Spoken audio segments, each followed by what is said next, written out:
Today we're in Thousand Oaks, California, visiting Dan Nathanson, Home Helpers franchisee, and his team. Let's go check it out. Lower your bed. Change your channel, honey. Is this where you take over the world? Yes.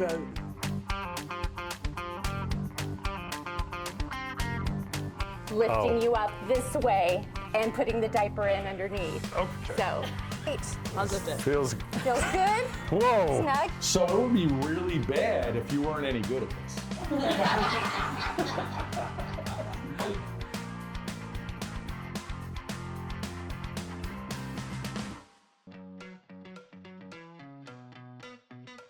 Lance, how are Dan! you? Good seeing you. nice to see you. too. It's so good to put a face to a name.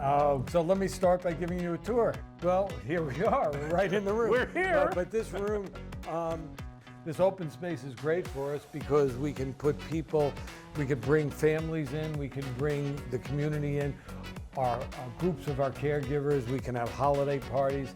Really a good situation. We even have a bed here to do our training with our caregivers. So Sounds great. It's just an all-purpose room, and of course we have our desks and things like that for our staff when they're in the office. Yeah. This is where we do our training, and they go through videos, they go through one-on-one interviews. And it's a great place. And of course, we have our meetings here. Our quote back office is not such a back office, but it's where we have our human resources head doing all of his stuff for the hiring the caregivers. We also have billing and payroll done in here. Billing and payroll. Everybody wants to know how they're getting paid, and you better be invoicing a lot. That's right. And so it's all taken care of here in the administration part of it. We've got, our care managers, our case managers, our marketing staff, when they're in the office, they are here. And and then of course we have another back office because we do a lot of interviewing here. So we'll have 10, 15 people a day coming in to interview for jobs. We also have clients come in every once in a while. A lot of times they come in just to say hello when they're passing by. Very nice. We've got our other office, and here we do, this is kind of a quiet office so they can take some exams that we give them to know that they have the right skill set. You know, I saw a map over there. Walk me through that map. Okay, sure. Is this where you take over the world with home helpers? Yes, we've got the Thousand Oaks area and surrounding area here. This is basically pretty much of our territory. We've got pretty much all of Ventura County and a lot of spots in San Fernando Valley as well. Love it. Taking over the world, as I said. So Dan, you were fortunate enough to buy this Home Helpers franchise. It was an existing franchise. You did not start from scratch. Talk a little bit about that. Yeah, most people going into franchising want to just buy a territory and then build it up from scratch. It's cheaper that way. It is much cheaper that way, for sure. I was looking for a business to buy, an existing business, because I had started many businesses and I really didn't want to start from scratch. I wanted to get a business that was up and running. And I found this one and learned that it was part of a franchise, which kind of gave me the best of both worlds. In a way, I got to buy a business, but I also got the support and the knowledge base of a franchise that was nationwide and existing. Yeah. So you have an amazing staff. When you and I spoke on the phone before you committed to allowing us in here to do franchise road trip with you, you said, well, I want to make sure my staff is involved. And that was amazing. And that really told me a lot. Number one, you have a staff you're actually proud of. I am. And number two, you want to get them involved, and this is a team effort. And it obviously shows after I got a chance to meet everybody, and that's amazing. So what is your secret? Because today everybody's talking about how hard it is to find great staff. So what is your secret? Well, first of all, there were a few people here even before I bought the company that were a great staff. So, Yeah. so I got lucky. But you retained them. I retained them. Yeah. Yes, yeah. Look, my staff knows what to do. They know the business. They've learned it since I've hired them, or they've learned it. And it's about treating them like adults, about not micromanaging. But it's also about expecting results and communication. And we foster a lot around here, communication and family. We're focused on being the family for our clients and being a family here at the same time. So it's really important. And you know, the thing is, you asked me, what do I do? What is my day like? You know, and then I said, oh God, I don't know. I better get my staff in here to tell you, because you fill any holes. I fill any holes. Look, my COO and myself take incoming calls for new clients. Because we want to get a sense. You call us rainmakers, and we do, along with our marketing people, our people that have the feet on the ground. We're out there telling about our company. So that's one of the things I do. But that's probably, that and the finances of the company are the things that I focus on and the job I'm doing. The rest of it is managing and working with my staff when any issues come up, and just being a manager. We had a sidebar earlier off camera about scale. And you were talking about the fact that, well, in a sense, it's easier the bigger you get. You have more people. So to get to the next level, however, to get to the next level is not as difficult. However, most people, and you know this because you teach entrepreneurship, in franchising we call it chuck in a truck or stand in a van, classic home service type brand, where people get a van to service whatever, plumbing or anything, and it's hard for them to get the other van, the second employee, the third employee. So what is your tip or trick, if you will, to scale for people? Not only as a professor, but working within a franchise organization, because clearly there's tools and systems in place to show people how to do it. People, it's about control and trust. I think the control part is that so many people say, if I want it done, I got to do it myself. I got to, you know, it's like the technician mentality. Technician, you feel like you have more control over your whole business, and you're the only one that can do it. And so you have to learn to delegate. You just have to learn to delegate. I mean, and in the beginning it's tough too, because it's expensive to hire people, you know, and you say you never can do it. So you have to kind of, take baby steps. Yes. Hire some people, get the extra revenue that it brings in, free yourself up. So if you're doing everything and you're not good at doing the books, hire a bookkeeper, okay? Yeah. But make sure you're delegating to that bookkeeper, not just abdicating. Is that book we talked about? Yeah, the E-Myth book. The E-Myth book, right? Just don't say, okay, here it is, and go off and do your own thing. Understand what you're doing and create an organization so people know what they're expected to do. In that way, they can flourish. You asked before, how do you do it? How do you grow? It's hard to grow, and you can't get good people.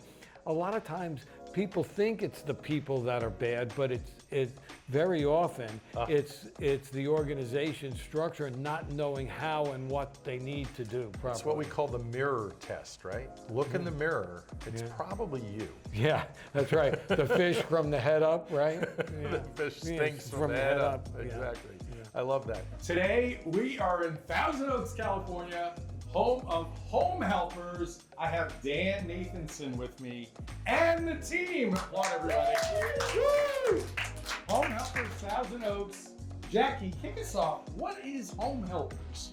So Home Helpers is a caregiving agency that provides caregivers for seniors in their home, anywhere from 4 hours to 24 hours a day. The things the caregivers do to help seniors is any activity of daily living. They help shower, take them to the grocery store. The safest way to hire into your home is through a full employment agency, and that's what we are. We carry the liability insurance, the workers' comp, we're bonded, we're licensed. Caregivers are licensed and trained. It's the safest way to bring somebody into your home. So that's what we do at Home Helpers. We have, we manage the care. We make sure that one of our top priorities is that the caregiver is a perfect fit for that senior. So compatibility is very, very important to us. And we're gonna get into that big question. How do you find these people in the first place? But let's go to Mr. Dan the man here. Dan, how'd you get into this in the first place? Well, I had been an entrepreneur, started a number of businesses. Sorry to hear that. It's not an easy business, right? Well, yeah, and I had been a venture capitalist, and I was just finishing up things I was doing, and I was saying, I'm not ready to retire. So I started to look around for a company to buy, and I found this. And I was just elated because I had an opportunity to be in business because I wasn't ready to retire still, and also help people.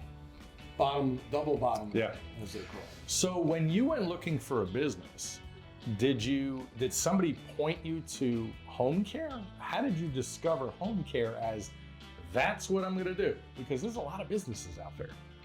Truth is, I kind of went on biz buy sell on the magazine to look for it, and I saw this home care. And you know, I have a business background, but it doesn't take much to know that you know the market is growing. Yes. For seniors. I hear 15,000 Americans turn 65 every day.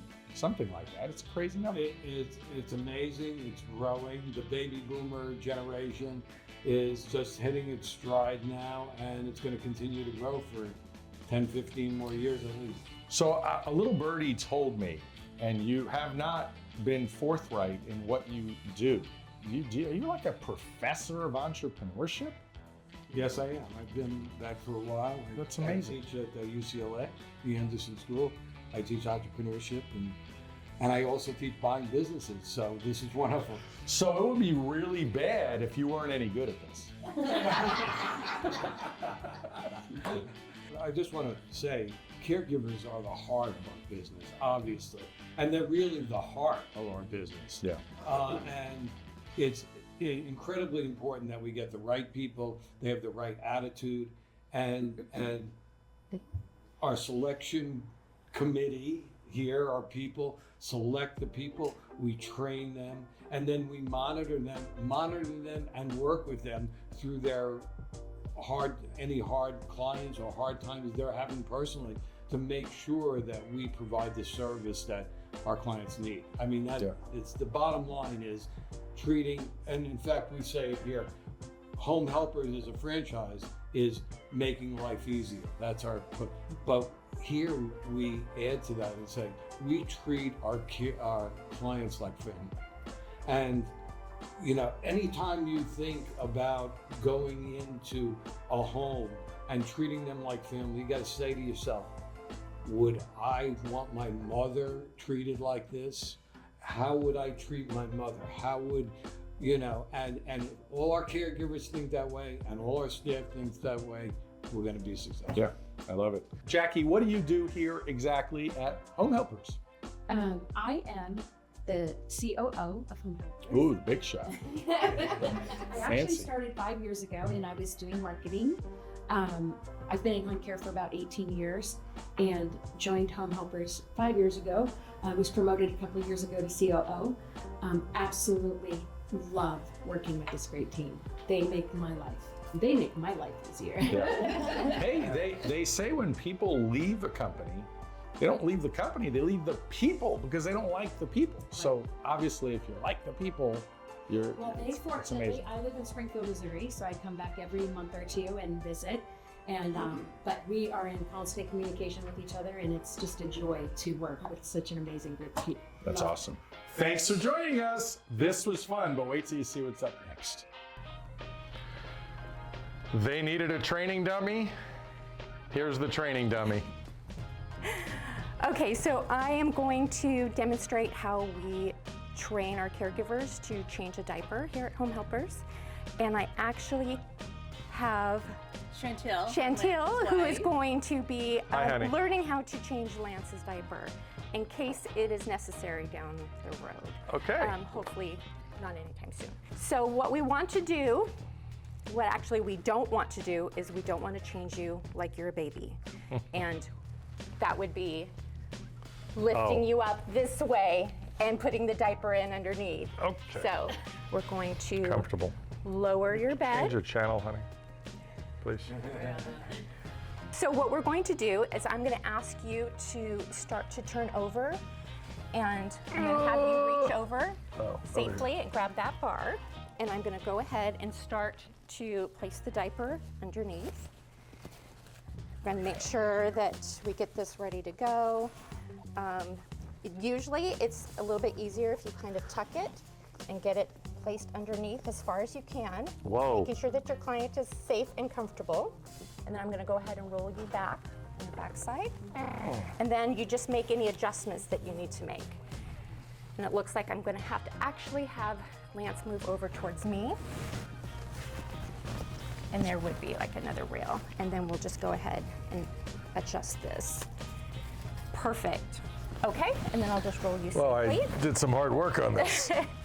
Okay, next, when everything is clean and everything's fresh, we're gonna go ahead and start to fasten your diaper. Oh, honey, come So on. have Chantil grab the other side.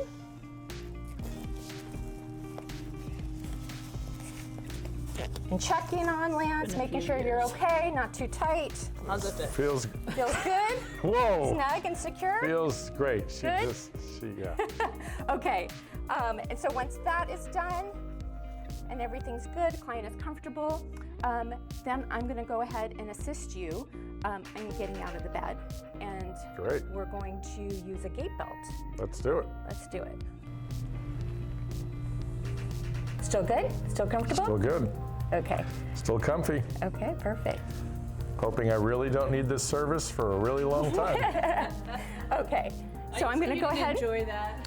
You did. Thank you, honey, for your service. Okay, so Chantil will go ahead and lower the bed rail. And I'm going to go ahead and have Lance sit up a little bit. We're gonna go ahead and start moving your legs off the bed. Thank you, Christy. You're welcome. You're the best. Okay, and we'll just try to get you safely Okay. to the ground. Oop, we'll just keep you seated. Okay. But we'll make sure, normally the bed would be lower. We'll make sure that his feet touch the ground, that they're stable. I'm going to go ahead and place the gate belt on. This is for safe transferring. When we're providing standby assist, we don't want the caregivers to grab a loop on the back of the pants. It's not very safe. Loops can break. All this is to prevent falls. So we want to make sure that we have a gate belt in place with the caregiver. If we're providing standby assist and transferring, we're going to go ahead and put this around Lance's waist. I'll have you lift a little bit. We'll go ahead. Now you don't want it to be too tight, but you want it to be tight enough where you get a good, yes, Doesn't fall off. correct. So, how does that feel? Feels good. And with the extra, you can always tuck it back so it doesn't get in the way. Okay. Good? Snug? I'm sure I look fabulous. No pain? Okay, No good. pain. All right. We also want to teach the caregivers good body mechanics. We don't want anyone getting injured while they're on shift. So we want to show them it's good to have a good, what's the word I'm looking Distance? for? Stance. Yeah. Stance. And then I usually tell a client to go ahead and place one arm on me, and they can do two. They can sometimes grab the waist. Okay, and then on the count of three, we're going to go ahead and step or stand up, and then we'll hold steady to make sure that you're secure. Got it. Ready? Yep. 1, 2, 3. Okay, good. So we have this belt. Once we have them up, then we can securely assist him while he ambulates. Okay. I'm So we ambulating. can grab this. Usually try to grab one side here and then maybe on the side of him. And then we can go ahead How you doing? Hi. and start walking safely. Now, most of our clients ambulate with a walker. So They'd be leaning forward. they would be leaning forward and they would be holding their walker. This just adds a little bit more. Once they're safely up out of the bed, you can also remove this. But since we don't have a walker right now, we're just gonna keep them safe and keep them secure. Feeling good? Feeling good. No dizziness? No dizziness. Okay, good. We're on our way to eat tacos. Where are my tacos? Not in the bathroom, Okay. I hope. We had a great day at Home Helpers. Dan Nathanson, franchisee, Thousand Oaks, California. Thank you, huge thank you to Dan and the team. See you next time. Like, comment, and subscribe.